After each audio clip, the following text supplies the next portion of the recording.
मीराबाई का ऐसा भाव, तुम बिल्कुल निर्भीक होकर के गाती हैं। बोले राणा जी रूठ जाए। राणा कौन था पता है? मीराबाई का देवर। कल की कथा में वो विस्तार आएगा उसका। तो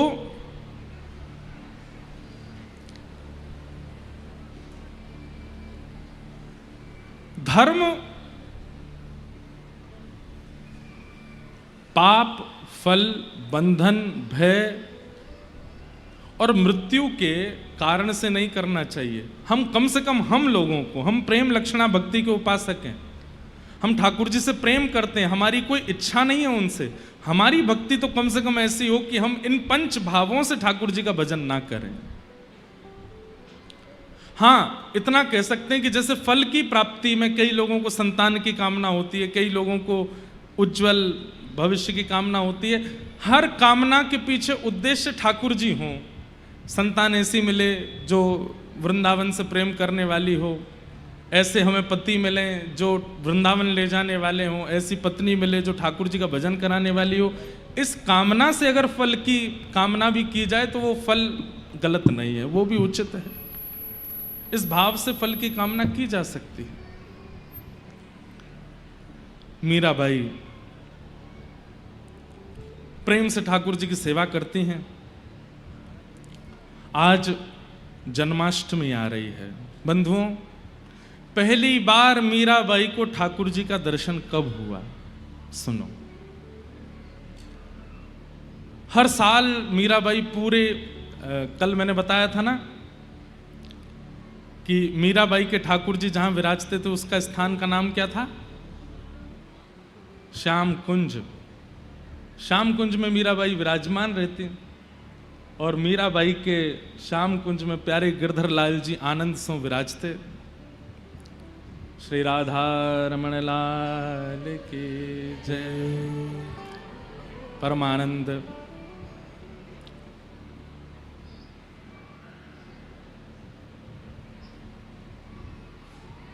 विराज।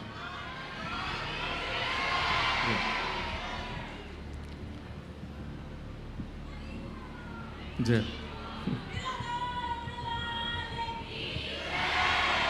परमानंद प्यारे श्री राधा रमण लाल नित्य कृपा कर रहे हैं। कल भी श्री राधा रमण लाल जी की कृपा हुई। आचार्य चरण श्री गोस्वामी जी महाराज पधारे और आज हमारी तो भाभी हैं, पूज्या भाभी माँ पधारी हैं। बहुत बहुत अभिनंदन। और हम स्वागत क्यों करें? चंडीगढ़ तो आपका है, आप हमारो स्वागत करो।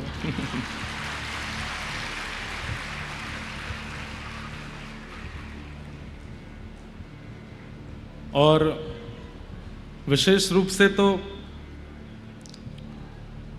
महाराज जी हमारे बड़े भैया के समान हैं, बड़े भैया ही हैं। तो भैया की ससुराल के संग संग छोटे वारी इनकी ससुराल है जाए। तो उस नाते से तो चंडीगढ़ में हमारा आतिथ्य होना चाहिए, स्वागत होना चाहिए। पर आज कृपा करके आपका आगमन हुआ। बहुत बहुत समस्त श्रोताओं की ओर से व्यास मंच से भाभी माँ को बारंबार प्रणाम। खूब खूब स्वागत, अभिनंदन। आपके प्रकल्प, आपके भाव सबसे छुपे नहीं हैं। सबके युवाओं के हृदय में प्यारे राधा रमण लाल जी की मधुर भावना, मधुर सेवा, मधुर शास्त्रों को आप अपने भाव से स्थापित कर रही हैं। आपको बारंबार प्रणाम। मैं तो गोविंद रा गुण गासूं,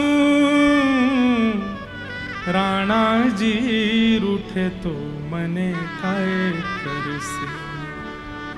चरणामृत रा नेम हमारा, चरणामृत रा नेम हमारा। मैं तो नित उठ दर्शन जासूं, मैं तो नित उठ दर्शन जासूं।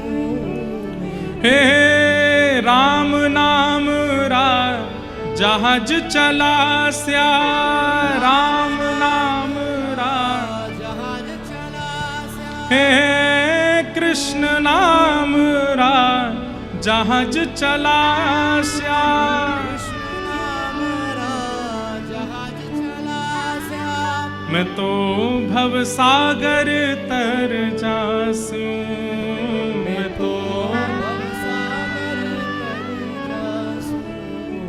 ओ मीरा के प्रभु गिरधर नागर, मीरा के प्रभु गिरधर नागर, हाँ मीरा के प्रभु गिरधर नागर, मीरा के प्रभु गिरधर नागर। हो मैं तो निरख परख गुण गासूं, मैं तो निरख परख गुण गासूं, हो मैं तो गोविंद रा गुण गासूं, राणा जी रूठे तो मने काय करसूं, मैं तो गोविंद रा गुण गासूं, निर्भयी हैं मीराबाई। तो जन्माष्टमी का दिन था और मीराबाई 10 साल से जन्माष्टमी मनाती आ रही हैं। खूब प्रेम से मंदिर सजाती हैं, खूब अपना श्रृंगार करती हैं, लाल जी की जैसे विधि से पूजा सेवा होनी चाहिए सब करती हैं। लेकिन आज बाईसा सुबह से बहुत परेशान है, रूठी हुई हैं। तो सखियों ने पूछा कि आप इतनी निराश क्यों हैं, आप तो जन्माष्टमी का उत्सव इतने आनंद से मनाती हो, आज क्या हुआ? तो मीराबाई कहती हैं हमेशा मैं ही मनाती रहूं, ये तो कभी आते नहीं, ये तो कभी आते नहीं है। अरे जब इतनी सजावट हम करते हैं, इतना प्रेम से हम श्रृंगार करते हैं, इतने भाव से हम सब व्यवस्था करते हैं, ये क्यों नहीं आते हैं? इनको भी तो आना चाहिए। तो किसी सखी ने कह दिया आज पता नहीं क्यों मन में ऐसा लग रहा है भाई साहब आज ये आएंगे, आज ये आएंगे। तो बाईसा का स्वभाव ऐसा है। और बंधुओं, हर प्रेम लक्षण भक्ति वाले का ऐसा स्वभाव हो जाता है, उसको किसी के द्वारा कहे गए शब्दों में छल कपट झूठ का अनुभव नहीं रहता। समझ रहे हैं? हमारी इतना सीधा हो जाता है प्रेम उपासी कि कोई व्यक्ति कुछ कह दे, उसको ये नहीं पता चलता कि ये छल में बोल रहा है, ये कपट कर रहा है या झूठ बोल रहा है।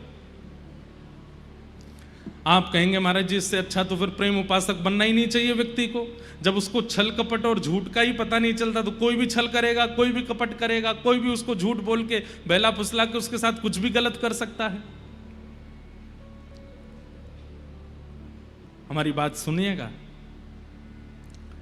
व्यक्ति जब प्रेम मार्गी हो जाता है, प्रेम भक्ति पथिक का उपासक हो जाता है, तो उसके चित्त में स्वाभाविक दीनता आ जाती है।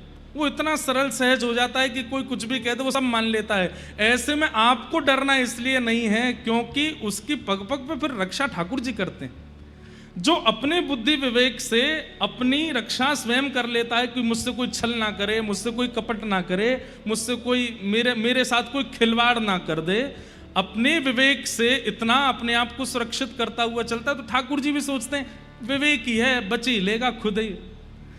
लेकिन जब ठाकुर जी देखते हैं कोई मेरा उपासक है, इतना सरल है, इतना सहज है, इतना दीन है, कोई छल करने जाता भी है, कोई कपट करने जाता भी है, तो ठाकुर जी उसकी रक्षा करते हैं। इसलिए सहज सरल बनने में आप लोग किंचित संकोच मत किया करो। सहज सरल बनिए, ठाकुर जी रक्षा करेंगे आपकी। संसार आपका कुछ नहीं बिगाड़ पाएगा, कोई जीवात्मा आपके साथ कुछ ऐसा व्यवहार नहीं कर सकता जिससे आपको चिंतित होने की आवश्यकता हो। मीराबाई कैसी हैं कि सखी ने कह दिया आज तो ठाकुर जी आएंगे, तो उस बात को मान करके तुरंत प्रसन्न हो गई। आएंगे आज? बोले हाँ, तू कह रही है तो जरूर आएंगे। और जबकि वो रोज ही कहती है, वो कल भी कह रही थी कि आज ठाकुर जी आएंगे। मीराबाई कल भी मान गई थी, परसों भी कहा था उसने कि आज आएंगे ठाकुर जी, मीराबाई परसों भी मान गई थी। और रोज उसकी बात सुनकर के रोज श्रृंगार करती हैं अपना, आज ठाकुर जी आएंगे।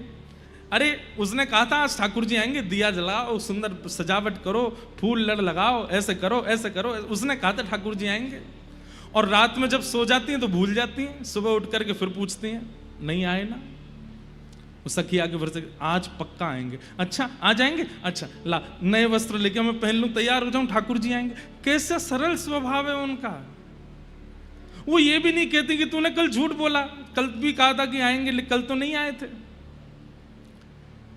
प्रेम लक्षण भक्ति वाले का इस स्वभाव हो जाता है कि उसके स्वभाव व्यवहार में अत्यंत सरलताशीलता आ जाती है। आज जन्माष्टमी है और मीराबाई सुबह से उदास बैठी हैं, बोले हर बार हम ही बुलाते हैं, हम ही उत्सव मनाते हैं, आते तो हैं नहीं। और सखी ने कह दिया आ जाएंगे। जैसे ही सुना आ जाएंगे, सुन माँ के पास जा और माँ से बढ़िया वाली पोशाक लेके आ, और बाबूसा के पास जा, बाबूसा ने मेरे लिए बहुत सुंदर सुंदर आभूषण बनवाए हैं, मैंने कभी पहने नहीं, आज पहनूंगी, लेके आ। तूने कहा ना ठाकुर जी आएंगे। सुंदर श्रृंगार कर रही हैं, सुंदर सजा रही हैं स्वयं को, आ जाएंगे। नृत्य कर रही हैं, गा रही हैं, खूब आनंद कर रही हैं, झूम रही हैं। और रोज जाती हैं, सबको निमंत्रण दे के आती हैं कि आज मेरे गिरधर लाल जी के आंगन में जरूर आना। क्यों? ठाकुर जी आएंगे। सब लोग कहते हैं मीरा तू तो रोज कहती है। बोले मैं रोज कहती हूं, पर उसने आज ही कहा है, जबकि वो भी रोज ही कहती है। लेकिन ये स्वभाव बन गया है उनका, इतनी सरल है। राव दूधा जी के पास गई, जाकर के बोली बाबू साहब आज जन्माष्टमी है। बोले जन्माष्टमी, चल पहले 2 पद सुना दे। श्री चतुर्भुज भगवान के सामने 2 पद सुना। वहां जाके 2 पद गाए और 2 पद में सब लोग नृत्य करने लगे। अपने गिरधर लाल जी के सामने आकर के भाव से गा रही हैं और बार बार मन में यही विचार कर रही हैं कि आज तो आप आओगे ना। करते करते प्रतीक्षा, जैसे ही रात्रि की मध्याह्न रात्रि हुई और मध्याह्न रात्रि होते ही जैसे ही घंटे घड़ियाल शंख बजने लगे, ठाकुर जी के जन्मोत्सव की जैसे ही जय जयकार हुई, बाल कृष्ण लाल की जय, कृष्ण कन्हैया लाल की जय।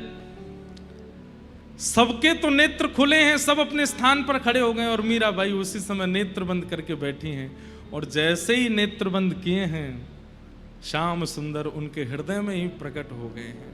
सांवरी सूरत है, बंक अदा है, कमल जैसे नेत्र हैं, घुंघराले केश हैं, छोटे से लालजी हैं। और मीराबाई से कह रही हैं, एरी तू तो रोज यूं सोचा कि मैं तो आऊंगो ना, मैं तो आऊंगो ना, देख मैं तो आए गयो। अब तो को भरोसा है क्यों ना कि मैं तेरे पास आऊंगो। और मीराबाई अपने ही मानसी में स्वयं भी एक स्वरूप धारण करके और प्यारे गिरधर लाल जी के साथ में मधुर नृत्य कर रही हैं, आनंद कर रही हैं। पूरी रात नृत्य करती रही, सब उठ कर के खड़े होकर के नृत्य कर रहे हैं। और एक कोने में बाई साहब बैठ करके नेत्रों से बस अश्रु प्रवाह हो रहा है, शरीर में कोई गति नहीं हो रही है, पर हृदय में प्यारे लाल जी के साथ में विलास कर रही हैं, नृत्य कर रही हैं। ये प्रथम दर्शन हुआ बाई साहब को अपने चित्त में। और उस दिन तो ठाकुर जी इतने प्रगाढ़ रूप से विराजमान हो गए, अब बाई साहब को भरोसा हो गया कि ये मुझे मिलेंगे ही मिलेंगे। मीराबाई के पदों में ठाकुर जी के स्वरूप का इतना सुंदर वर्णन कैसे हो गया? क्योंकि उन्होंने देखा है। मीराबाई को ठाकुर जी का अनुभव होने लगा चारुके से। और अब बाई साहब को अपने गुरु की खोज है। एक दिन मीराबाई राव दूधा जी से जाकर के कहती हैं,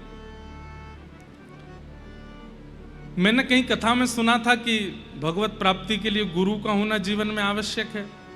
तो राव दूधा जी बोले तेरे गुरु है ना निवृत्तिनाथ जी, उन्हीं को गुरु मानो।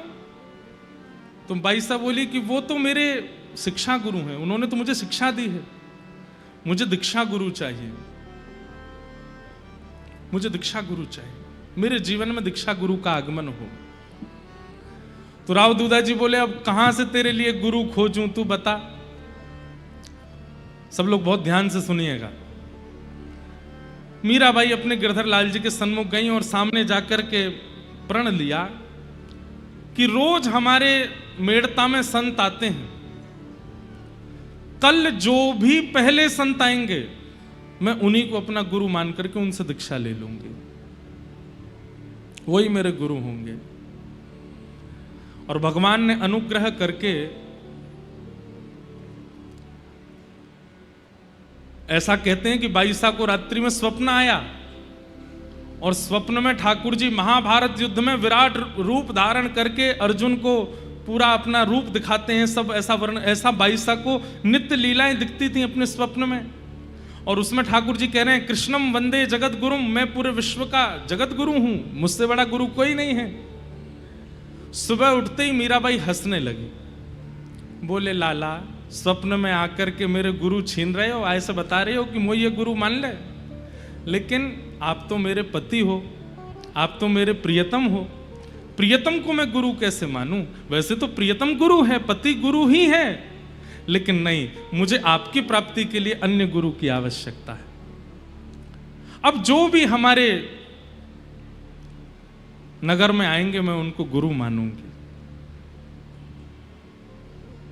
और उसी समय रैदास जी का आगमन हुआ। प्रथम संत के रूप में मेड़ता में रैदास जी आए। रैदास जी खबर जैसी पड़ी, मीराबाई गई, चरणों में प्रणाम किया, लेकर के राव दूधा जी उनको आए और मीराबाई ने कहा कि आप मुझे अब दीक्षा प्रदान करो। रैदास जी बोले दीक्षा का ऐसा कोई क्रम तो मैंने कभी किया नहीं, लेकिन तुम्हारा संकल्प था कि जो पहले संत आएंगे उनसे मैं दीक्षा लूंगी। तो इस भाव से उन्होंने अपने गले की माला उतार करके बाईसा को पहना दी और एक तारा दे दिया। एक तारा जो मीराबाई बजाती हैं, जो अनेक रूपों में स्वरूपों में दिखता है, और वो एक तारा दे दिया। बोले ये तुम्हारी माला है मेरी तरफ से, इस पर केवल तुम ठाकुर जी का भजन करना।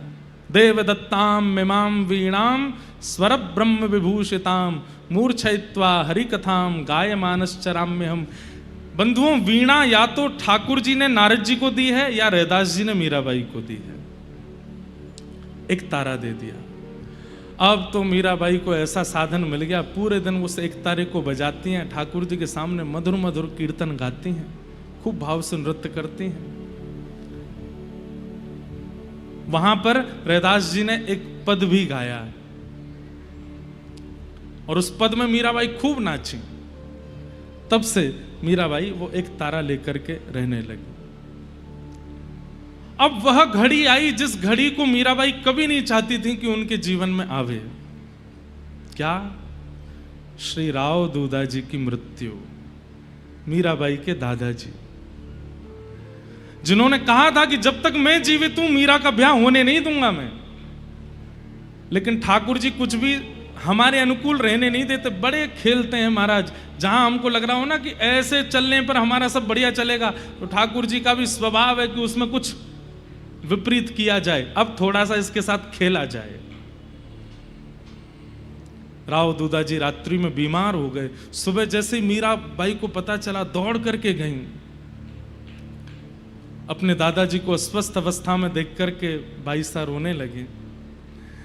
मीराबाई ने अपनी गोद में अपने दादाजी का सर रखा। राव दूधा जी बोले, मीरा कीर्तन सुना, कोई पद सुना। और मीराबाई अपने दादाजी को पद सुनाती। और वो पद सुनते सुनते जैसे पद विश्राम हुआ, राव दूधा जी ने मीराबाई का हाथ पकड़ के कहा, मीरा अब मुझे पता चल गया है कि मेरे जाने का समय आ गया है। मीराबाई बोली, आप ऐसा मत कहो, एक आप ही तो हैं जिनके कारण मैं इतनी निर्भीकता से भजन करती हूँ, अपने गिरधर की सेवा करती हूँ। आप जानते हैं ना दादाजी, आपके जाते ये परिवार के लोग सब मेरे साथ क्या करेंगे? ये मेरा विवाह कर देंगे। मैं बाध्य हूं, मैं अब इनको रोक नहीं सकता। मीराबाई खूब अपने गिरधर लाल के सामने जाके खूब उनको डांटती हैं, फटकारती हैं। बोले, खुद भी नहीं आते हो और मेरा जो है उसको मुझसे छीन भी रहे हो। स्वयं तो आते नहीं और जिसके आश्रय में मैं रहती हूं उनको मुझसे दूर क्यों कर रहे हो आप? दौड़ करके फिर गई राव दूधा जी के पास, तो जाकर के देखा, चार भुजानाथ गिरधर लाल, चार भुजानाथ गिरधर लाल, चार भुजानाथ गिरधर लाल, ये कीर्तन चल रहा था उनके मुख से। चार भुजानाथ इनके कुल के देवता हैं और गिरधर लाल मीराबाई के हैं। मीराबाई गई, जाके हाथ मलती हैं, चरण मलती हैं, सिर पर कुछ रखती हैं, लेकिन समय हुआ और श्री राव दूधा जी चले गए। बहुत रोई मीराबाई। ये एक पहला संसारी ऐसा क्रम था जिसमें मीराबाई रोई हैं। बाकी कल की कथा में आप मीरा चरित्र में और भी सुनेंगे, बहुत कुछ हुआ, लेकिन बाई साहब कभी संसारी किसी प्रलाप में रोई नहीं। और वो भी इसलिए नहीं रोई है कि दादाजी जा रहे हैं, वो इसलिए रो रही हैं कि मेरे भक्ति के प्रवर्तक जा रहे हैं, मेरे प्रथम गुरु जा रहे हैं। बहुत रोई बाई साहब, 3 दिन तक मूर्छित रही अपने दादाजी की स्मृति में। 3 दिन बाद जब होश आया, लाल जी की सेवा करती हैं, लेकिन रूठ गई हैं ठाकुर जी से कि आपने मेरे दादाजी को क्यों दूर किया। और अब वही होने लगा जो नहीं होना था। बाई साहब के विवाह का पूरा क्रम प्रारंभ हो गया। जो आपके परिवार की बुआ थी, उन्होंने मेवाड़ में जाकर के ऐसी योजना बनाई कि मैं कुछ दिनों के लिए अब मेड़ता जा रही हूं, मुझको लिवाने के लिए, वापस बुलाने के लिए भोजराज को ही भेजना, जिससे मीराबाई का विवाह निश्चित होना है। मुझको लेने आएगा, मीरा को देख भी लेगा। गुण सुनकर के, स्वभाव सुनकर के तो परिवार के लोग राजी हो ही गए थे कि हमको मीरा पसंद है, हम ब्याह कर लेंगे, लेकिन एक बार देख भी लो, और ये मुझको लेने आएगा, इस बहाने से मीरा को देख लेगा तो और कार्य सिद्ध होगा। मीराबाई जानती थी। आज माँ ने सुबह आकर के कहा, मीरा थोड़े अच्छे से कपड़े पहन लो, थोड़े अपने केश संवार लो और थोड़ा व्यवस्थित रहना। क्यों? आज ऐसा क्या है, आज क्यों व्यवस्थित रहना? बस कह रही हूं ना, व्यवस्थित रहो। मीराबाई समझ गई कि कोई, अब दादाजी तो नहीं है, अब ये लोग मानेंगे नहीं। भाई साहब बोली, हाँ मैं श्रृंगार करके आती हूं। एकांत में गई, ठाकुर जी की तरह काली काली यहां पर पूरे काजल लगाए आई, यहां पर सुंदर मोटी मोटी बिंदी धरे आई, सिर पर मोरपुच्छ जैसा धारण कर लिया, और बिल्कुल बैरागन जैसा भेष। जिन भेषा मारो सांवरो रीछ है, मैं सो ही भेष धरूंगी बाला, मैं बैरागन हूं। आ गई भाई साहब। घर परिवार के लोग देख, अरे राम राम, ये क्या करके आई है, कैसे बन के आई है? बोले मैं तो ऐसे ही रहूंगी, चाहे आपको जैसा लगे। बाई साहब की माँ ने सब सखी जो बाई साहब के साथ रहती उनको कहा, इसका मुंह धुलवा देना और इसको थोड़ा ठीक कर देना, वो आ रहे हैं भोजराज, देखेंगे। सब ने कहा, लेकिन बाई साहब पे कहाँ, वो तो ठाकुर जी के सामने बैठी है, लड़ रही हैं ठाकुर जी से, देख लो। क्यों नहीं बताने आते हो संसार को कि आप मेरे हो, मैं आपका वर्ण कर चुकी हूं। अरे ये एक कैसा संबंध है जहां पर पत्नी को बार बार पति के सामने आकर के प्रार्थना करनी पड़ती है कि आकर के सबको बताइए कि मैं आपकी हूं। आज कोई और आ रहा है और आकर के मुझे देखेगा, मेरे साथ वर्ण करेगा, मुझसे विवाह की योजना बनाएगा, ये सब सुनकर के आपको पीड़ा नहीं होती? मीराबाई के भाई जयमल से उन्होंने कहा, सुन वो भोजराज आएंगे, उनको पूरे नगर में घुमाना, लेकिन यहां शाम कुंज में लेके मत आना। ठीक है। मीराबाई बैठी हैं ठाकुर जी के सामने, बैठ करके सुंदर भाव गा रही हैं, और उसी समय भोजराज का आगमन हुआ। घर परिवार के लोगों ने कहा, भोजराज को थोड़ा जयमल घुमा के लाओ, हमारा मेड़ता कैसा है, और कान में कह दिया, बोले श्याम कुंज जरूर ले जाना, वहां मीरा बैठी होगी, देख लेंगे ये। ठीक है। जयमल के साथ में घूम रहे हैं भोजराज, और जैसे भ्रमण करते करते, वो चाहते ही नहीं थे कि इनको श्याम कुंज लेके जाऊं, दीदी ने, बाई साहब ने मना किया है, लेकिन तभी भीतर से स्वर आने लगा, प्यारे दर्शन दीजो आए, प्यारे दर्शन दीजो आए, तुम बिन रयो न जाए, प्यारे दर्शन दीजो। स्तब्ध हो गए भोजराज। जयमल का हाथ पकड़ा, ये स्वर कहां से आ रहा है? अरे आप चलिए ना, ये गा रही हैं। कौन गा रही हैं? हमारी बाई सा, हमारी दीदी सा मीरा। बोले मैंने बहुत स्वर सुने हैं, हमारे राजभवन में एक से एक गायक आते हैं, एक से एक स्वर गाने वाले आते हैं, पर ऐसा ठहराव, ऐसी स्थिरता, ऐसा प्रेम प्रकट करने वाला स्वर मैंने पहली बार सुना है। मैं देखना चाहता हूं, मुझे ले चलो। मारवाड़ के, मेवाड़ के राजा हैं, जयमल कैसे मना करते? जी चलिए। भीतर लेकर के गए। बाई सा हाथ में एक तारा लेकर के गा रही हैं। सामने गिरधर लाल जी का स्वरूप है। जल बिन कमल चंद बिन रजनी, जल बिन कमल चंद बिन रजनी, ऐसे तुम देखा बिन सजनी, ऐसे तुम देखा बिन। आकुल व्याकुल फिरूं रैन दिन, आकुल व्याकुल फिरूं रैन दिन, विरह काल जो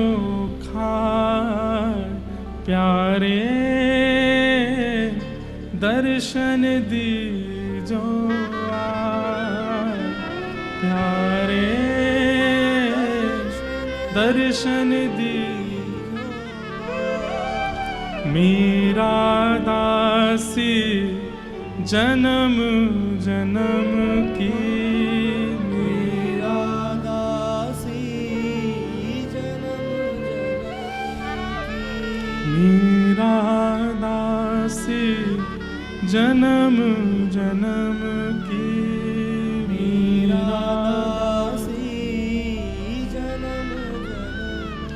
पड़ी तुम्हारे पाए,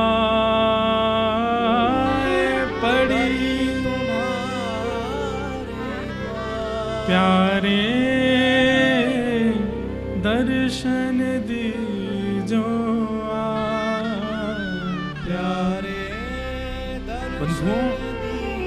यहां बाईसा गा रही हैं और पीछे खड़े हुए, खम्भ से सिर लगा करके खड़े हुए भोजराज के नेत्रों से अश्रु गिर रहे हैं। वो स्वयं से पूछ रहे हैं कि मैं तो भक्त नहीं हूं, मुझ में तो भजन नहीं है, मैं तो कभी ठाकुर जी का दर्शन किया नहीं, फिर मैं इतना सजल क्यों हो रहा हूं? मुझे इतना प्रेम मेरे चित्त में क्यों उमड़ रहा है? मैंने कभी कथा नहीं सुनी, मैंने कभी भजन नहीं किया, मेरे हृदय में इतना विरह क्यों हो रहा है ये स्वर सुन करके?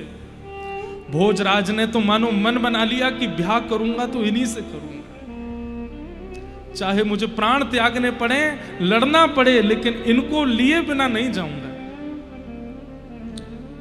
इन्हें स्वीकार करूंगा।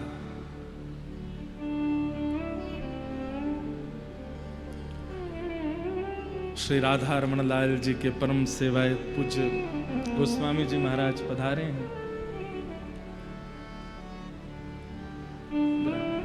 आ जाओ, आ जाओ।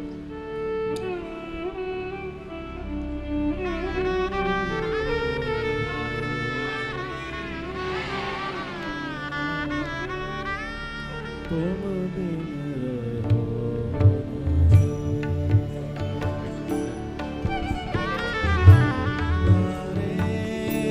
दर्शन दीजो।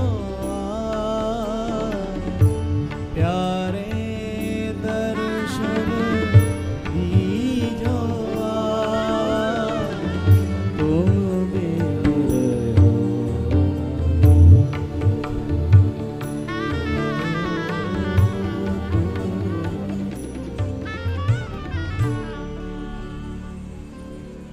प्यारे राधा रमण लाल जी तो खूब ही बरस रहे हैं। आज परम पूजनीय श्री राधा रमण लाल जी के परम सेवायत श्री मन्माधव गौड़ेश्वर वैष्णवाचार्य श्री कार्तिक गोस्वामी जी महाराज पधारे हैं। महाराज जी को बारंबार प्रणाम, बारंबार वंदन।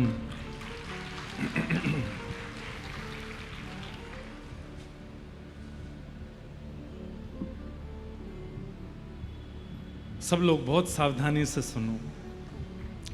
मैं इस प्रसंग में प्रवेश बहुत मुश्किल से कर पाया, अब मैं निकल नहीं पा रहा हूं, इसलिए सुनिए। मीरा चरित्र गत वर्ष का मैंने वचन दिया था कि सुनाऊंगा भागवत जी में, तो इसलिए वो भी पूरा करना है, सुन लीजिए। भोजराज पीछे खड़े हैं और नेत्रों से अविरल इतना रोना ठाकुर जी के लिए कभी किया ही नहीं था, कभी रोए ही नहीं है वो आज स्वयं से पूछ रहे हैं कि ऐसा मेरे साथ क्या हो गया है कि मैं इनका स्वर सुन रहा हूं और मुझे रोना आ रहा है। कहां मीराबाई चाहती थी कि वो मेरे भावना देख करके, मेरा भजन देख करके, मेरा स्वरूप देख करके वो भले मुझे छोड़ दें कि मैं तो उनके लायक ही नहीं हूं, लेकिन भोजराज, उनका चित्त भी पवित्र था। उन्होंने तो और मन बना लिया, बोले ब्याह करूंगा तो इन्हीं से करूंगा, अब तो चाहे जो हो जाए मैं इनका त्याग नहीं कर सकता। भाई साहब ने जैसे ही पद पूर्ण किया, पीछे से रुदन की सिसकानी की आवाज जब आई तो भाई साहब ने टेढ़ी नजर करके देखा, वो तो मुंह पे काजल लगा के बैठी थी, पूरा मुंह काजल से पोत के बैठी थी। जयमल कौन है? मेवाड़ के राजा भोजराज। मीराबाई ने कहा इधर आ, मैंने तुझसे मना किया था ना मत लेके आना, क्यों लेके आया? बोले मैं नहीं ला रहा था, आप इतने भाव से गा रही थी, उनको स्वर सुनाई दे गया तो फिर लाना पड़ा मुझको, अब मैं मना कैसे करूं? बोले अब हो गए दर्शन, ले जाएं इनको यहां से, मुझे नहीं मिलना किसी से, मुझे नहीं देखना किसी को। अब मैं कैसे कहूं उनसे, वो हमसे बहुत बड़े राजा हैं दीदी, मैं कैसे कह सकता हूं उनको कि आप जाओ? अब जब तक खड़े रहेंगे। भाई साहब बोली तुझे तो बाद में देखूंगी मैं। और ठाकुर जी को बस क्रोध भरी नजरों से देखे, तुम्हारे सामने ही बात करूंगी, तुम्हारा सौत आया है। आपको कुछ चाहिए? भोजराज बोले आपने सब तो दे दिया, बस 2 मिनट आपसे चर्चा करना चाहता हूं। मैं तो चर्चा करती नहीं किसी से, मुझसे क्या चर्चा करेंगे, मुझे बोलना आता नहीं, मैं तो केवल गाती हूं। और मेरा रूप देखो, ऐसे पागल बनी घूमी रहती हूं, ना मुझे वस्त्र पहनने का शऊर है, ना मुझे श्रृंगार करने का शऊर है, मैं कुछ नहीं जानती, मैं तो ऐसे ही रहती हूं, मुझसे क्या बात करोगे आप? बोले कोई बात नहीं, मैं 2 मिनट बैठ लूंगा। बहुत सावधानी से सुनिए, भोजराज सामान्य नहीं है। कई लोग सोचते हैं कि राणा मीराबाई के पति हैं, नहीं, वो देवर हैं जिन्होंने प्रताड़ना की, जिन्होंने उत्पीड़ना दी। भोजराज बुरे नहीं है, भोजराज तो बहुत अच्छे। राव दूधा जी के बाद यदि मीराबाई की भक्ति में कोई सहायक बने तो वो श्री भोजराज। आकर के बैठ गए। मीराबाई ठाकुर जी की ओर मुख करके बैठी हैं और दूर एक खंभ से सिर लगा करके भोजराज बैठे। आपको पता है मैं क्यों आया हूं? मीराबाई बोली मुझे सब पता है, लेकिन मैं आपसे एक बात कह दूं, मैं लाग लपेट करके कोई बात नहीं करूंगी, मुझे कोई और बात करना आता भी नहीं। मैं स्पष्ट आपको बता दूं, आपके साथ छल हो रहा है। भोजराज बोले कैसा छल? बोले एक पूर्व से ब्याहित कन्या से आपका ब्याह कराया जा रहा है। भोजराज बोले मतलब?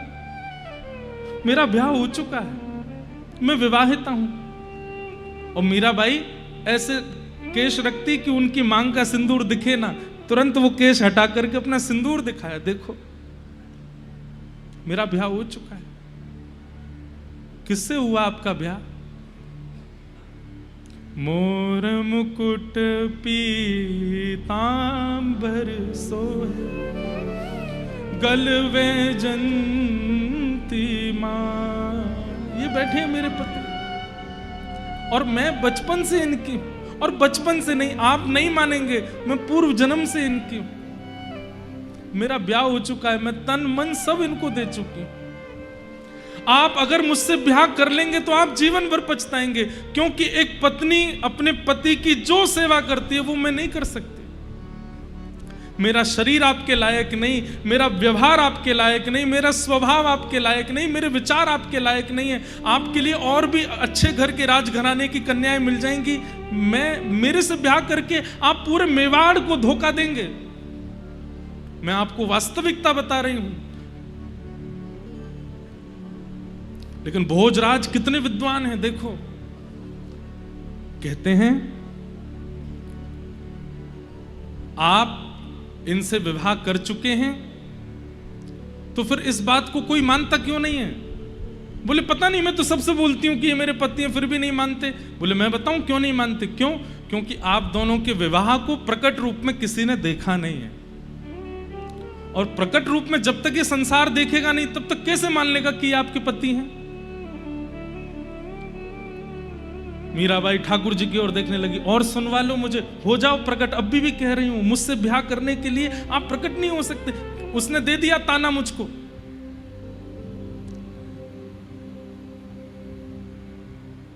भोजराज कहते हैं आप बिल्कुल धैर्यपूर्वक मेरी बात सुनिएगा।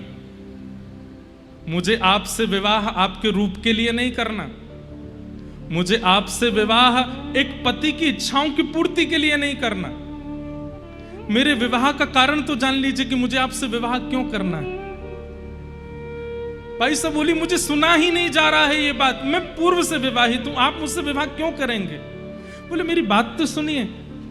जैसे अप्रकट रूप में आपने ठाकुर जी से ब्याह कर लिया, किसी को पता नहीं चला, लेकिन आपका विवाह संबंध है ना ठाकुर जी से? बोले हाँ है। ऐसे ही प्रकट रूप में, एक नाट्य रूप में मेरे साथ विवाह कर लिया, सबको लगेगा कि आप ठाकुर जी, आपका मुझसे ब्याह हो गया, पर अंतरंग रूप से मैं आपको कभी परेशान नहीं करूंगा, आप इन्हीं की रहोगे। बाह्य रूप से सबको लगेगा कि आपका ब्याह मुझसे हो गया है, पर अंतरंग रूप से मैं जानता हूं कि आप पर मेरा कोई अधिकार नहीं है, आप पर अधिकार तो इन्हीं का ही है। मीराबाई बोली आपको मुझसे ब्याह करना क्यों है? अरे आप इतने बड़े राजकुल के राजकुमार हैं, कोई धनवान संपत्तिवान रूपवान कन्या से ब्याह कर लीजिए, मैं किसी काम की नहीं हूं, आपको ब्याह करना क्यों है? अगर आप मना कर देंगे जाकर के कि मुझे लड़की पसंद नहीं है, तो कोई जबरदस्ती ब्याह थोड़ी करा देगा। भोजराज जी जो यहां बात कहते हैं, उस बात पर मीराबाई ने भी हामी कर दी। भोजराज कहते हैं मेवाड़ की भूमि राजाओं के लिए जानी जाती है, मेवाड़ की भूमि बड़े बड़े पराक्रमी राजाओं के लिए जानी जाती है। आज तक एक भी युद्ध हारा नहीं है हमारी भूमि ने। हमारी भूमि की प्रतिष्ठा, हमारी भूमि का नाम राजाओं से है, हमारे युद्धों से है, हमारी संपत्ति से है। पर मैं चाहता हूं हमारी भूमि पर राजा तो बहुत आए, पराक्रमी तो बहुत आए, लेकिन आप जैसी एक भक्त आ जाए जिससे हमारी भूमि पवित्र हो जाए। आपके आगमन से हमारे यहाँ जो जो न्यौछावर हुए हैं राजा, उन सबको मुक्ति मिल जाए। आपकी चरण रज से अगर मेवाड़ पवित्र हो गया, तो आपके लिए हो सकता है ठाकुर जी भी आ जाएं वहां पर। और राजा भोज का यह संकल्प पूर्ण हुआ, मीराबाई की वजह से ही मेवाड़ में श्रीनाथ जी विराजमान हुए। आज श्रीनाथ जी वहां बैठे हैं, गिरिराज जी से गए हैं। आप बिल्कुल निश्चिंत रहें, मुझे आपसे कोई कामना नहीं है, मेरी आपसे कोई अभिलाषा नहीं है। मैं केवल प्रकट रूप में आपसे विवाह करके जाऊंगा, पर वास्तविक अंतरंग रूप से मैं आपको गुरु मान करके, आपको भक्त मान करके मेवाड़ ले जाना चाहता हूं। और ये मेरा वचन है कि मैं आपसे कभी भी इस प्रकार का कोई व्यवहार नहीं करूंगा। आप चाहें तो ठाकुर जी को साक्षी मान लीजिएगा। मीराबाई कुछ नहीं बोली और राजा भोज वहां से चले गए और जाकर के पूरे परिवार के लोगों के बीच जाकर के बोले, मुझे मीरा पसंद है, मैं विवाह करूंगा। नगाड़े बजने लगे, सहनाइयां बजने लगी। महाराज अटारी पर चढ़ करके मीराबाई के पिताजी लुटाने लगे बधाइयां। पूरे मेवाड़, पूरे मेड़ता में हवा की तरह बात फैल गई कि अब हम लोग सुरक्षित हैं। क्यों? बोले कि मीरा का ऐसे कुल में संबंध हो रहा है जो कल को अगर मेड़ता पर कोई संकट आया तो हमारे लिए आगे आकर के खड़े हो जाएंगे। लेकिन ये सहनाइयां, ये ढोल नगाड़े ताशे मीरा को अच्छे नहीं लग रहे हैं। कान पर हाथ धर के रो रही हैं ठाकुर जी के आगे।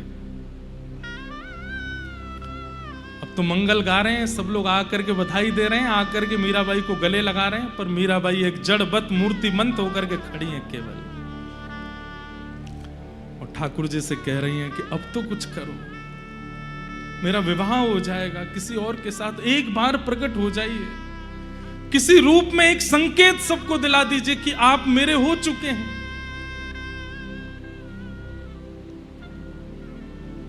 धीरे धीरे कुछ समय निकले। अच्छा रिश्ता जब आता है तो घर वाले देरी नहीं करते, जल्दी ब्याह करते।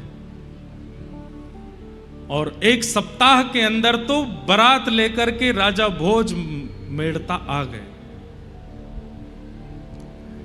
आज बारात आने वाली है और मीराबाई अपने ठाकुर जी को देख रहे हैं। मैं प्राण क्यों नहीं त्याग रही, मैं जीवित क्यों हूं, मेरी श्वास रुक क्यों नहीं जाती है, मेरी आत्मा देह का त्याग क्यों नहीं कर रही है? क्योंकि अभी भी एक उम्मीद है कि आप आएंगे और आकर के मेरा वरण करेंगे, मुझे स्वीकार करेंगे। कल मेरा विवाह हो जाएगा और आपके सामने कोई मुझसे फेरे लेकर के जाएगा, मेरे मांग में सिंदूर भर करके जाएगा, मेरा हाथ पकड़ करके अपने साथ, आप बैठे बैठे देखते रहिएगा, बस यहां पर कुछ मत कीजिएगा। अरे सब गलत कहते हैं, वेद पुराण शास्त्र संतों की सब बातें झूठी हैं, आप कुछ नहीं सुनते हैं। आज तक नहीं माना था, पर आज मुझे भी पता नहीं क्यों ये अविश्वास हो रहा है कि कहीं आप मूर्ति ही तो नहीं हो, सुनते तो नहीं आप मेरी। रोते रोते रोते रोते मीराबाई वहीं सो गई। और जैसे ही सोई हैं मीराबाई,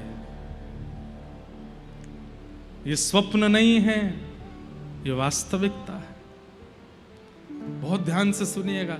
जैसे ही बाईसा रोते रोते सुदन जैसे ही सोने के लिए जाती हैं, रुदन करते करते, उतने में ही क्या देखते हैं, नगाड़े बज रहे हैं, बाजे बज रहे हैं, सहनाइयां बज रही हैं, पूरे मेड़ता को तैयार किया गया है, सुंदर सजाया गया है। मीराबाई को लेकर के सब सहचरियां गई हैं, कोई पैरों में मेहंदी लगा रही है, कोई हाथों में मेहंदी लगा रही है, हल्दी लगा रही हैं। ये सब स्वप्न में दर्शन कर रही है मीराबाई।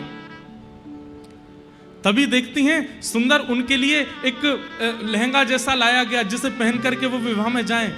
वो पहन रही हैं लेकिन मन से प्रसन्न नहीं है।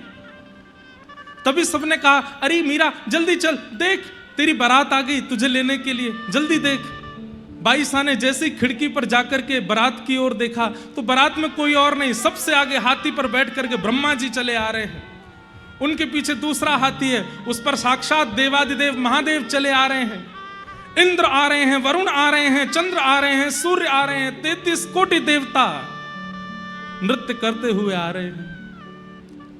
और सबसे पीछे एक सुंदर सा रथ है और उस रथ पर सेहरा पहने हुए हैं, श्याम वर्ण की कांति है, कमल जैसे नेत्र हैं, मधुर मुस्कान है, गुलाबी गुलाबी गाल हैं। अपनी कटाक्ष नेत्रों से जब इधर उधर देख रहे हैं तो जिसको देखते हैं उसके जैसे मानो प्राण निकल रहे हों। जैसे ही श्याम सुंदर आते हैं, ठाकुर जी को दुल्हा भेष में सेहरा पहने हुए देख मीराबाई के नेत्र सजल हो गए। यहां नीचे से ठाकुर जी ऊपर की ओर देख रहे हैं, ऊपर से बाईसा देख रही हैं। और तभी क्या देखती हैं कि बाईसा के माता पिता, वो जो तोड़न द्वार होता है वहां पर एक चौकी लगाई है, ठाकुर जी रथ से उतर करके आ रहे हैं। ये सब हमेशा स्वप्न में ही देखा है मीराबाई ने, आज उन्हें जैसे मानो प्रत्यक्ष दिख रहा है। वे सोचती थी कि जब मेरे बीण आएंगे तो मेरी माँ कैसे तिलक करेगी, मेरे पिताजी कैसे स्वागत करेंगे। ठाकुर जी एक चौकी के ऊपर खड़े हो गए हैं, सब सखियां मंगल गा रही हैं, ठाकुर जी सबको बधाई दे रहे हैं, माताएं सब बलैया ले रही हैं। मीराबाई का मन रूपी नृत्य कर रहा है, मयूर बार बार नृत्य करती हैं, फिर खिड़की पर आकर के देखने लगती हैं। ठाकुर जी इशारों कर रहे हैं, अरे अब जल्दी आजा, विलंब मत करे। ठाकुर जी मंडप में जाके विराजमान हो गए। सखियां सब मीराबाई को लेकर के जा रही हैं, एक एक पग आगे बढ़ा रही हैं। जैसे ही मंडप की ओर देखती हैं, श्याम सुंदर बैठे हैं। ये सब उन्होंने केवल अनुभव किया है, आज प्रत्यक्ष हो रहा है। महादेव, ब्रह्मा जी, गंधर्वजन सब पुष्प वर्षण करके बाईसा का स्वागत कर रहे हैं। जैसे ही बगल में जाकर के बैठी हैं ठाकुर जी के, नेत्र उठाकर के श्याम सुंदर की ओर देख रही हैं, ठाकुर जी मीराबाई की ओर देख रहे हैं। नेत्र सजल हो गए, ठाकुर जी अश्रु पहुंच रहे हैं। अरे अब तो तोते ब्याह कर रहा हूं मैं, अब तो सबको पता चल जाएगी, अब काय को रो रही है, चल ब्याह कर ले मोसो। और हाथ पकड़ करके पिता कन्यादान कर रहे हैं, हाथ पकड़ करके ठाकुर जी फेरे भामर ले रहे हैं, मांग में सिंदूर भर रहे हैं, और एक एक स्थिति बाईसा के चित्त को आनंदित कर रही है।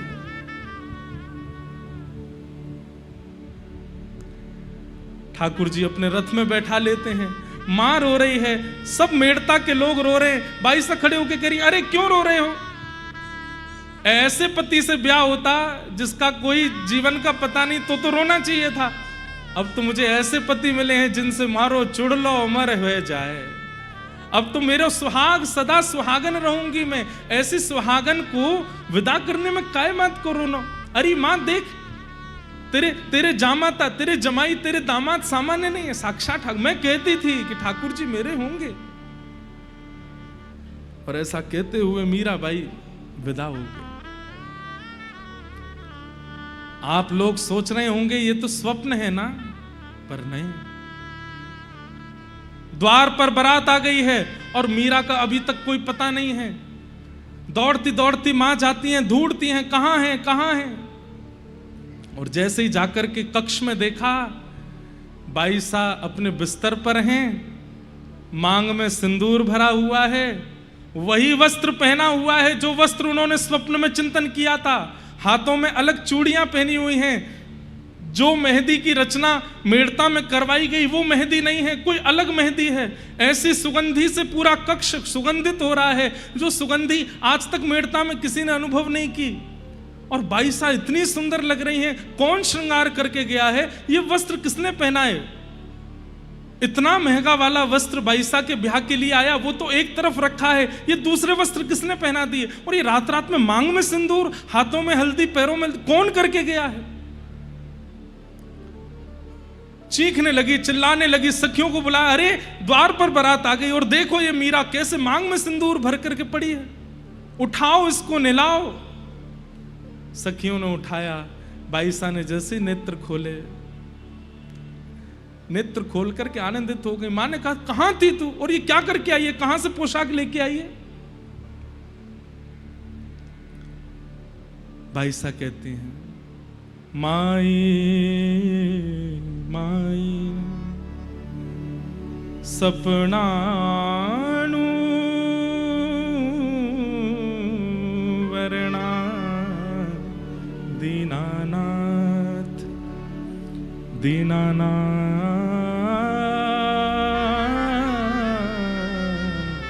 दीनानाथ। मां, ये पोशाक देख रही हो, ये आपने नहीं बनवाई है, ये कोई और लेके नहीं आया, स्वयं द्वारिकाधीश ने भिजवाई है, मैंने पहनी है। मेरे मांग का सिंदूर देख रही हो, रात्रि में आए थे और मुझसे विवाह रचा करके गए। मां, अरे ऐसी बात बनाती रहती है, किसी ने देखा तेरा विवाह? और ये पागलों किसी हरकत मत कर, द्वार पर बारात खड़ी है, तुझे विवाह के लिए मंडप में तैयार होके जाना है, ये सब बात मत कर। किसने देखा तेरा विवाह?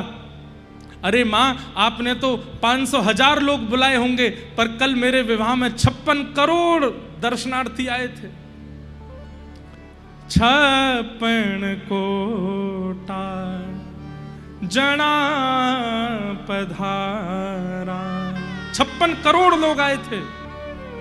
56 कोटा जना पधारा, और दुल्हो श्री ब्रजनाथ, दुल्हो श्री ब्रजनाथ। मां, मेरे दुल्हा बनकर के साक्षात ब्रजनाथ आए थे और आकर के मुझसे विवाह करके गए। 56 करोड़ लोगों ने मेरे विवाह का दर्शन किया।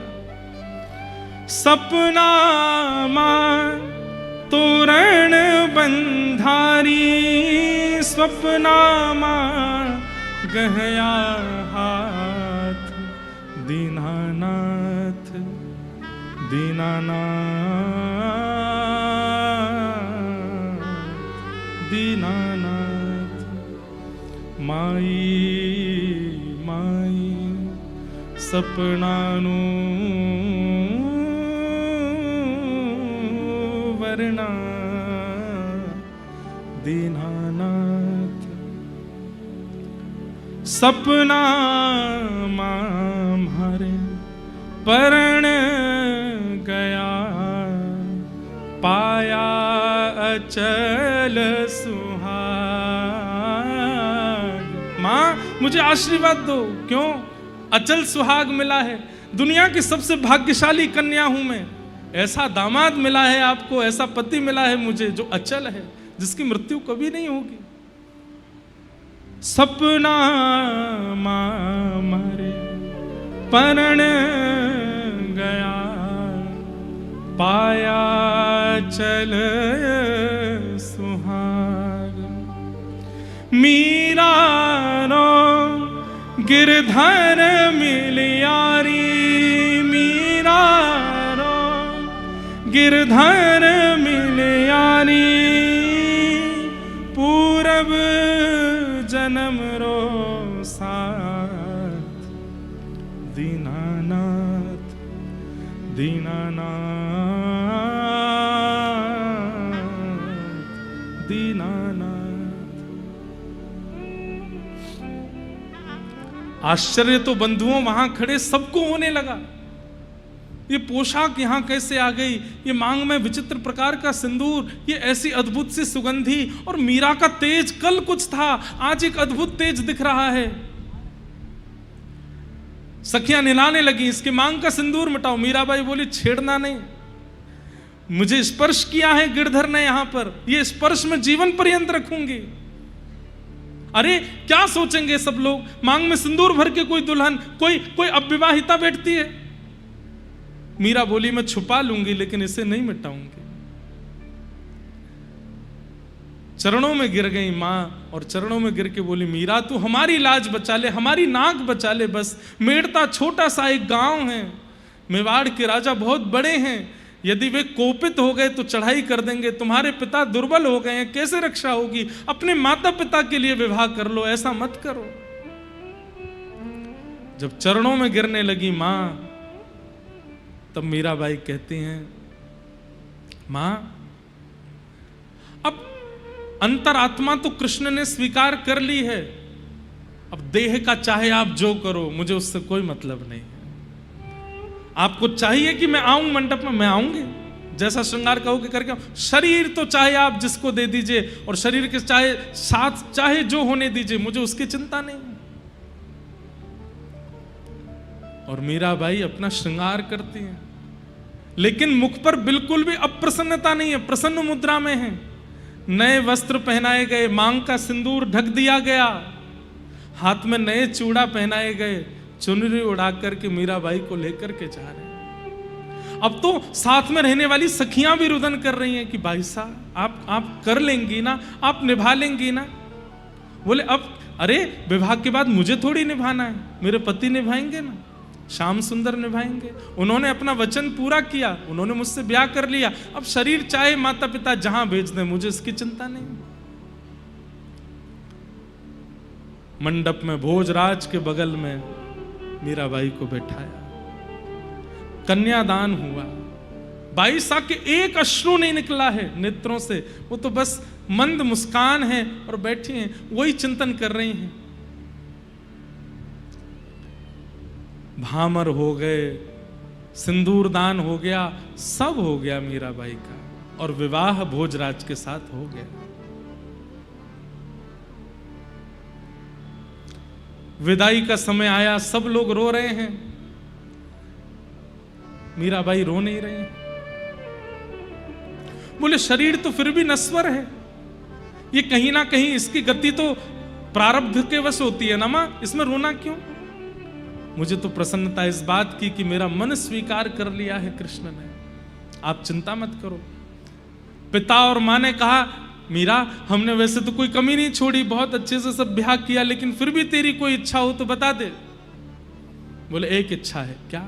मेरे गिरधर मुझे दे दो, मैं उनको ले जाऊं अपने साथ। मंदिर से उठा लाओ मेरे ठाकुर जी को, मैं ले जाऊंगी अपने साथ। और कुछ नहीं चाहिए, मेरा धन, मेरा सर्वधन, मेरे प्राण वो हैं, वो दे दो बस मुझे। मीराबाई की मां बोली, तू वहां भी यही सब नाटक करेगी? अरे तेरा पति हो गया है, अब तो ये सब मत कर। मां, नाटक तो संसार में हर व्यक्ति कर रहा है, मैं अकेली थोड़ी हूं। मुझे और कुछ नहीं चाहिए आपसे, बस मेरे गिरधर मुझे दे दो। तब भोजराज जी आए और आगे आकर के बोले, इनकी जगह मैं मांग रहा हूं, इनके जो गिरधर हैं वो आप प्रदान कर दो, हम दोनों उनकी सेवा करेंगे, आप उन्हें दे दो। मंदिर में गए हैं और मेड़ता के श्री गिरधर लाल उन्हें लेकर के आए और मीराबाई को दहेज रूप में गिरधर लाल प्रदान किए। अपनी गोद में गिरधर को लेकर के नेत्र बंद कर लिए, पूरा मेड़ता रोता रहा। मीराबाई ने एक अश्रु नहीं निकाला अपने नेत्रों से और ना किसी की ओर देखा। चली गई ब्याह रचा करके मेवाड़, अपने लाल जी को लेकर के श्री मीराबाई मेवाड़ चली गई। ऐसी भक्तिमती मीराबाई। और जीवन में क्या क्या कैसे कैसे अनुभव बाईसा को हुए हैं, पर यह सबसे प्रिय मुझे लगता है। ठाकुर जी, बंधुओं, स्वप्न को मिथ्या मत माना कीजिए, स्वप्न मिथ्या नहीं होता। हमारी चित्तवृत्ति में जो विचारधाराएं दिन भर चलती रहती हैं, जैसा हम अन्न पाते हैं, जैसे लोगों का हम संग करते हैं, जैसी विचारधाराओं में हम पूरे दिन रहते हैं, रात्रि के स्वप्न में वैसे ही विचार उत्पन्न होते हैं। याद रखिएगा, स्वप्न दर्शन, अनुभव दर्शन और प्रत्यक्ष दर्शन, ठाकुर जी की 3 दर्शन की विधा है। यदि ठाकुर जी ने आपको दर्शन देने के लिए चुना तो सबसे पहले दर्शन स्वप्न में ही होगा। और किसी को स्वप्न में दर्शन नहीं हुआ उसको प्रत्यक्ष हो जाएगा, ऐसा हो नहीं सकता। ठाकुर जी पहले स्वप्न में आते हैं। इसलिए हमारे भजन सुधर रहा है, हमारा नाम सुधर रहा है, हमारी भक्ति सुधर रही है, इसका प्रमाण आपको एक दिन आपके स्वप्न में मिलेगा। व्रज का दर्शन, व्रज संबंधी यमुना रज का दर्शन, व्रज के आचार्यों का दर्शन, व्रज के रसिकों का दर्शन, व्रज की गलियों का दर्शन, व्रज के ठाकुर का दर्शन, किसी भी रूप में व्रज दर्शन हो, ये प्रथम संकेत है। किसी से कहिएगा नहीं और प्रयास कीजिएगा कि बार बार ये भाव उत्पन्न हो। एक दिन उसी व्रज निकुंज में श्याम सुंदर प्रकट होकर स्वप्न में ही अनुभव कराएंगे। और जिस दिन स्वप्न में ठाकुर जी का अनुभव हो जाए, मुख बंद कर लीजिएगा, किसी को मत बताइएगा, फिर बस प्रतीक्षा कीजिएगा, क्योंकि अब स्वप्न के बाद प्रत्यक्ष होगा, आएंगे ठाकुर जी। स्वप्न दर्शन प्रथम सीढ़ी है और मीराबाई ने उस स्वप्न दर्शन की सीढ़ी को पार कर ली। विवाह करके 22 साल मेवाड़ चली गई हैं और फिर मेवाड़ में जाकर के वहां जो जो परिस्थिति स्थिति प्रकट हुई है वो सब हम कल के प्रसंग में सुनेंगे। अभी भी ऐसा नहीं है कि संकट या पीड़ा बाईसा के जीवन में नहीं है। एक बात याद रखिएगा, स्वयं को भक्ति पथिक मानते हैं तो ये बात याद रखिएगा, चैन से नहीं बैठ पाओगे, कुछ ना कुछ होता ही रहेगा जीवन में। थोड़ी बहुत तो ठाकुर जी कुछ ना कुछ लीला करते ही रहेंगे।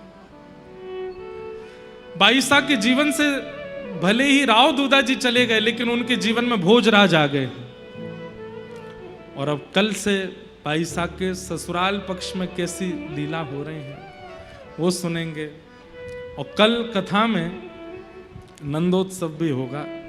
भागवत जी का तो केवल हम स्पर्श मात्र कर पा रहे हैं, लेकिन मेरा भाव था कि मैं स्वच्छंद मीरा चरित्र ना कहूं, भागवत जी युक्त होकर के कहूं। बाईसा अब जा रही हैं, गोद में गिरधर लाल हैं और बस गाती जा रही हैं, प्राण हमारा वहाँ बसत है, प्राण हमारा वहाँ बसत है, बसत है, प्राण हमारा वहाँ बसत है। यहाँ तो खाली खो,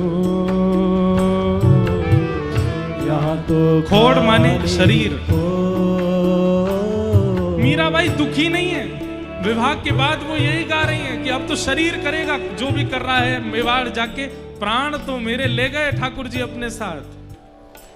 ओ मात पिता परिवार सोई है, मात पिता परिवार सोई है। ओ मात पिता परिवार सोई है, मात पिता परिवार सोई ओ है। कहिए तिनका तोड़ बाला कहिए तिनका तो।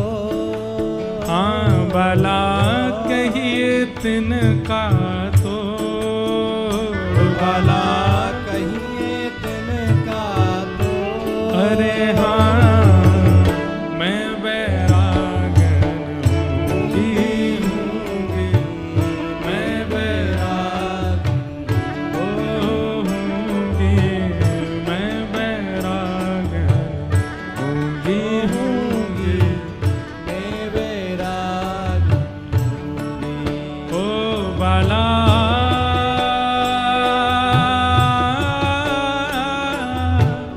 मैं बैरागन हूँगी, मैं बैरागन हूँगी, मैं बैराग।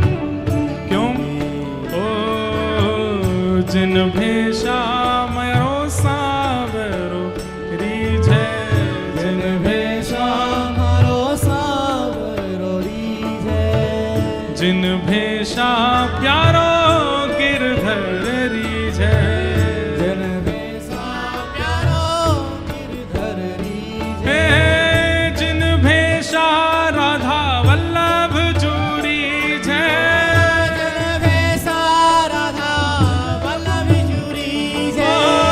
जिन भेषा राधा रमण जूरी झे, जन भेषा राधा रमण जूरी झे। मैं सोही भेष धरूंगी हो, मैं तो सोही वेश धरूंगी। हाँ मैं तो सोही वेश धरूंगी हो, मैं तो सोही वेश धरूंगी। आइए अरे हाँ मैं बैरागन हूँगी, मैं बैरागन हूँगी, मैं बैरागन हूँगी, मैं बैरागन। प्यारे गिरधर लाल की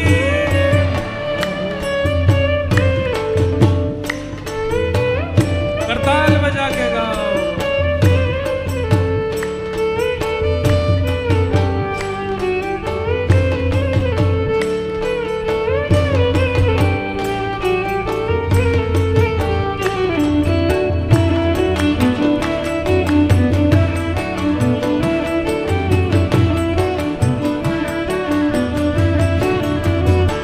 ओ कहो तो कुसुमल साड़ी रंगावा, कहो तो कुसुमल साड़ी रंगावा। ओ कहो तो कुसुमल साड़ी रंगावा, कहो तो कुसुमल साड़ी रंगावा। ओ कहो तो भगवा वेश, कहो तो भगवा वेश। हाँ कहो तो भगवा वेश, कहो तो भगवा वेश। ओ कहो तो मोतियन मांग भरावा, कहो तो मोतियन मांग भरावा। हाँ कहो तो मोतियन मांग भरावा, कहो तो मोतियन मांग भरावा। ओ कहो छिटकावा के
गिरधर लाल थारो नचायो नाचो मारा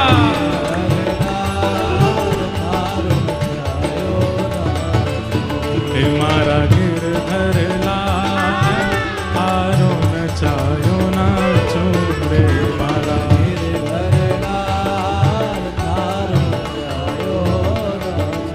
ओ मैं तो